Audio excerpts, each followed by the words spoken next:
Resident Mary Rose has grown old in this part of Balintawak, and according to her, the area where her small store is located has really been plagued by flooding yearly. So when the flood outside her store reaches knee-deep, her livelihood is affected. Wala po talaga mga customer Walang makadaan, walang tao. During the inspection of Public Works Secretary Vince Dizon at EDSA Balintawak in Quezon City today, DPWH sees a large detention basin as a critical solution to be built in front of the Andres Bonifacio Monument. Ang maganda dito is pag natayo natin yon, is hindi lang natin maiibsan yung body dito sa EDSA, kundi pati yung pababa, papuntang all the way to G. Araneta, mababawasan natin. Malaking bagay na po sa inyo kasi hindi na bangay. Lahat po ng tao makakadaan na.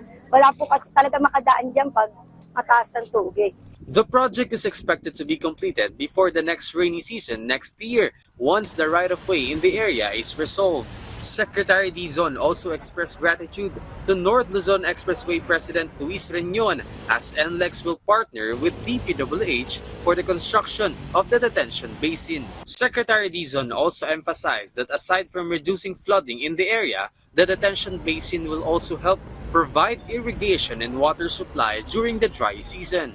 Inutusan tayo ni PBBM na i-coordinate lahat ng mga detention basins na gagawin natin sa mga water concessionaires natin, yung Manila Water at Maynilad, para yung tubig na maiimbak natin, hindi naman masasayang at itatapon lang natin sa mga estero. Na kung pwede, papatulong tayo sa mga water concessionaires natin na kunin nila yung tubig na maiimbak natin para magamit for potable water.